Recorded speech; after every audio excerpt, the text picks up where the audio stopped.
dia start ambil bahan-bahan terlarang. Ambil benda-benda tu semua. Seorang hafiz 30 juz Al-Quran.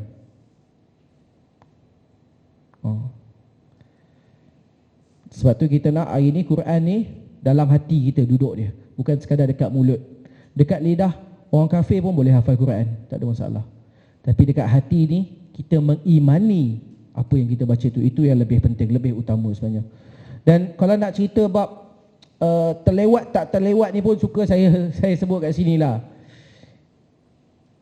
Kami pun terlewat, saya pun terlewat sebenarnya. Dia tak ada istilah awal. Kalau macam tadi kan, kadang-kadang kita rasa senang lah, Umi ni genetik kan, genetik muka-muka selebriti ni memang mudah je dapat semua. Tapi tak, pancaroba tu banyak, pancaroba sangat banyak sebenarnya. Dia tak mudah. Minta maaf lah tadi kalau saya cerita tadi dengar pergi Umi hantar sekolah hebat-hebat, Umi suap makan apa benda semua tu. Benda tu saya tak rasa pun. Saya tak rasa pun. Minta maaf ni kita cerita sikit Sebab tu Umi ada sedikit ketakutan bila mana Umi jadi wanita berkejaya. Sebab Umi besarkan saya waktu Umi jadi wanita berkejaya. Waktu tu Umi tahu kalau nak besarkan anak menjadi seorang profas, waktu aku jadi wanita berkejaya, aku kena lipat gandakan usaha aku. Mata kena berfungsi 24 jam, telinga kena berfungsi 24 jam. Dia tak sama macam waktu Umi jadi ibu si rumah sepenuh masa. Kan? Kalau tadi saya cerita abang saya dapat pergi kelas mental arithmetic, dapat asah otak dia masuk kelas mental arithmetic, saya tak dapat. Saya dapat mental je, mental. Arithmetic tak dapat. Kalau tadi Umi cerita macam mana anak-anak Umi suap makan dengan tangan dia sendiri, dapat merasa, anak-anak tu dapat merasa air tangan mama tu, air tangan mama. Saya tak. Saya rasa air tangan mamak. Betul. Betul, saya pergi kedai mamak makan. Tengah hari Umi tak, kita balik sekolah tu Umi tak balik lagi, lewat malam baru Umi balik. Saya pergi makan kedai mamak. Nasib baik mamak tu tak suap saya. Kalau tak, bonding saya mungkin dengan mamak tu lagi kuat. Betul, Umi balik dah lewat malam waktu tu. Lewat malam balik. Saya di kalangan adik-beradik saya yang suara paling kuat sekali. Sebab setiap hari saya berlatih vokal. Saya pergi kat Umi, ni dapat lukisan dapat A. Umi senyap, termenung lagi. Termenung fikir. Dekat office tadi staff tadi capai KPI ke dia kelentong aku sebenarnya. Dia duk fikir lagi kerja-kerja office dia kan. Duk fikir lagi, sepatutnya aku present macam ni tadi. Kan? Umi ni matematik G. Dia termenung lagi. Yang tu matematik G tu tak dengar tak apalah kan. Kita pun seronok. Jadi waktu tu kita sibuk nak dapatkan perhatian tapi tak dapat. So saya tak dapat macam mana yang cerita tadi, fasa 1, fasa 2 dapat ni apa semua, benda tu tak dapat kat saya. Sebab waktu tu dia rasa okay, abang-abang dah settle, yang bawah ni akan ikut. Tak. Anak-anak ni lain, dia ada cabaran dia. So start daripada tu saya buat kepala sikit. Saya dah mula buat hal. Sebab bila saya pergi sekolah, cikgu-cikgu bandingkan saya dengan abang-abang saya. Dia kata, abang kamu ni ketua pengawas, belajar pandai. Kamu ni akhlak teruk, belajar teruk. Saya berani tadi tunjuk result SPM sahaja.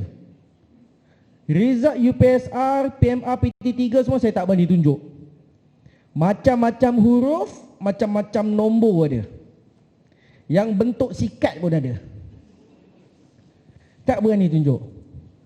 Kan, orang banding-bandingkan saya dengan abang saya. Saya kata, kenapa aku nak kena jadi macam abang aku? Aku tak dapat pun apa yang dia orang dapat. Kenapa aku nak jadi macam dia orang? So budak kecil, dia tak dapat perhatian kat rumah, dia cari perhatian kat sekolah. Dekat sekolah, orang yang buat hal ni dapat banyak perhatian.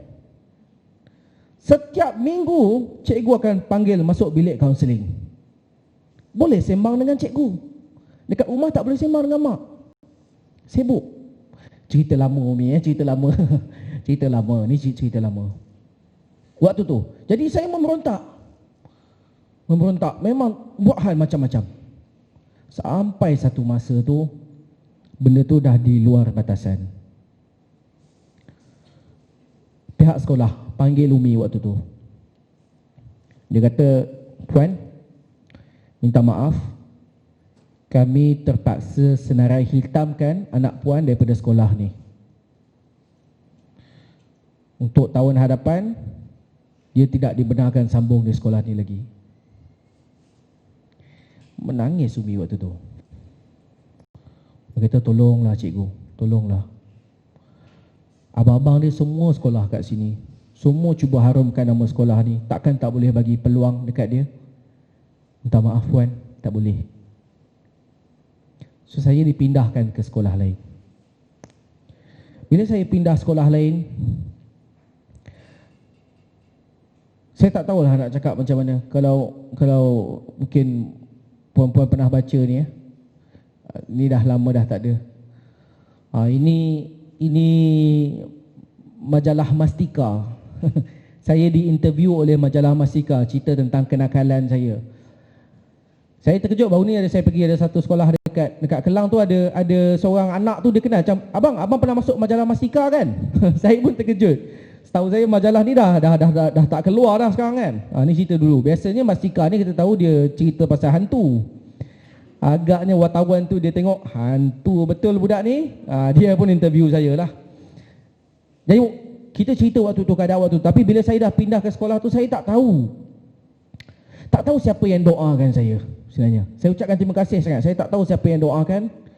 Tapi nak kata waktu tu hidayah tu Allah jentik sikit demi sikit dia masuk dalam hati kita. Daripada seorang anak yang nakal, yang buat macam-macam hal, buat macam-macam masalah, sampai sekolah dah tak nak terima dia, dia mula rasa nak kenal agama dia, mula rasa nak kenal siapa pencipta dia, mula rasa nak mendalami Al-Quran, mula rasa nak jadi anak yang soleh. Benda tu sikit demi sikit hidayah tu datang. Saya tak tahu siapa doakan, tapi saya ucapkan terima kasih sangat. Sikit-sikit masuk, kita sedar. Dan saya masih ingat lagi hari ni macam mana dalam usaha saya nak ubah diri saya ni. Tapi orang kata kalau dah tak bijak tu tak boleh buat apalah. Tak boleh buat apa. Saya masih ingat sebulan sebelum SPM, saya tak pernah naik pentas, tak pernah terima apa-apa anugerah kecemerlangan. Sebulan sebelum SPM, waktu percubaan SPM, saya fail 5 subjek. Fail 5 subjek. Cikgu pun takkanlah nak kata saya akan dapat straight A. Tu orang Jolombo kata membongak kan. Takkanlah nak dapat straight A kan. Dia pun kata, "Bolehlah Suhail, kamu cubalah apa yang termampu." Waktu tu memang tak dapat lah kan. Sebulan nak SPM, kita fail 5 subjek. Orang dok bandingkan kita dengan abang-abang kita. Kawan saya datang kat saya cakap, "Suhail, kau ni, kau spoil lah family kau ni. Kau spoil family kau. Family kau ni patutnya boleh jadi rujukan satu Malaysia. Tapi sebab engkau seorang, kau rosakkan nama family kau. Engkau tahu tak, engkau ni macam black sheep of the family." Dia speaking dengan saya ya. Mentang-mentang saya gelap sikit, dia panggil saya black sheep ya. Jadi sebagai seorang anak yang ada perasaan, kita pun sedih ya. Kita sedih juga. Tapi bila saya balik rumah, Umi cakap apa? Umi kata, "Suhail, tak apa, kamu boleh.